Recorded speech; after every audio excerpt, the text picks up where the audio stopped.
ಪಕ್ಷದ ಸದಸ್ಯತ್ವ ನೋಂದಣಿಯ ಕಾರ್ಯಕ್ರಮದ ಹಿನ್ನೆಲೆಯಲ್ಲಿ ಕರ್ನಾಟಕ ರಾಜ್ಯ ಅಂದ್ರೆ ಜನತಾದಳ ಪಕ್ಷ ಕೇವಲ ಹಳೆ ಮೈಸೂರು ಪ್ರಾಂತ್ಯಕ್ಕೆ ಸೀಮಿತವಾಗಿರ್ತಕ್ಕಂಥ ಪಕ್ಷ ಅಂತಕ್ಕಂಥದ್ದು ಸಾಕಷ್ಟು ಜನ ತಪ್ಪು ಮಾಹಿತಿಗಳನ್ನ ಕೊಡ್ತಾ ಇರ್ತಾರೆ. ಬಹುಶಃ ಇವೆಲ್ಲವನ್ನ ಮುರಿಬೇಕು. ನಮಗೆ ಕರ್ನಾಟಕ ರಾಜ್ಯ ಅಂದ್ರೆ ಹಳೆ ಮೈಸೂರು ಪ್ರಾಂತ್ಯಕ್ಕಷ್ಟೇ ಜನತಾದಳ ಪಕ್ಷ ಸೀಮಿತವಾಗಿಲ್ಲ.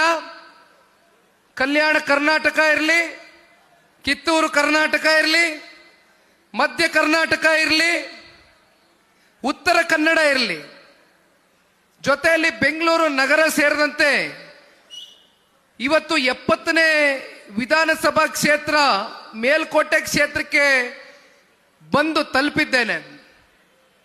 ಈಗಾಗಲೇ ಸರಿಸುಮಾರು 16,000 ಕಿಲೋಮೀಟರ್ ನಿರಂತರವಾಗಿ ರಾಜ್ಯಾದ್ಯಂತ ಸಂಚರಿಸ್ತಾ ಇರ್ತಕ್ಕಂಥ ಒಂದೇ ಉದ್ದೇಶ ನಿಮ್ಮೆಲ್ಲರಿಗೂ ಗೊತ್ತಿದೆ.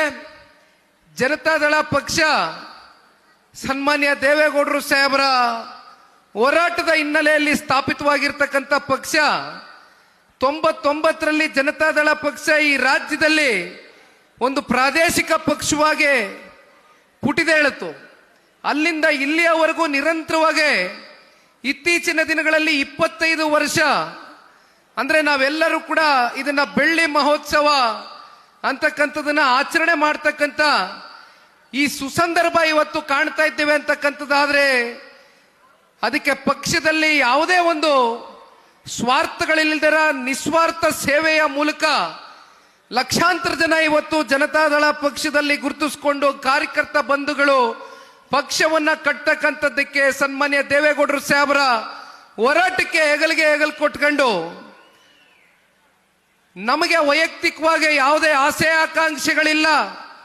ಒಂದು ಪ್ರಾದೇಶಿಕ ಪಕ್ಷ, ಕನ್ನಡ ನಾಡಿನ ಅಸ್ಮಿಯತೆಗೋಸ್ಕರ ಹುಟ್ಟಿರ್ತಕ್ಕಂಥ ಈ ಪಕ್ಷ ಕನ್ನಡದ ನೆಲ ಜಲ ಭಾಷೆಗೆ ನಿರಂತರವಾಗಿ ಗುರುತಿಸ್ಕೊಂಡು ಹೋರಾಟ ಅಂತಕ್ಕಂಥದ್ದನ್ನ ನಾವಿವತ್ತು ಈ ಒಂದು ಮಂಡ್ಯ ಜಿಲ್ಲೆ ಅಂತಕ್ಕಂಥ ಪುಣ್ಯ ನಾಡಿನಲ್ಲಿ ಪುಣ್ಯ ಭೂಮಿಯಲ್ಲಿ ನಿಂತು ಮಾತನಾಡಬೇಕಾದ್ರೆ ಜನತಾದಳ ಪಕ್ಷಕ್ಕೂ ಮಂಡ್ಯ ಜಿಲ್ಲೆಗೂ ಇರ್ತಕ್ಕಂಥ ಒಂದು ಸಂಬಂಧ ಏನಪ್ಪಾ ಅಂದ್ರೆ ಮಂಡ್ಯ ಜಿಲ್ಲೆ ಅಂತ ಇದ್ದಂಗೆ ನಮ್ ಎಲ್ಲರ ತಲೆಗೆ ಮೊದಲು ಬರ್ತಕ್ಕಂಥದ್ದು ಹೋರಾಟ ಅಂತ.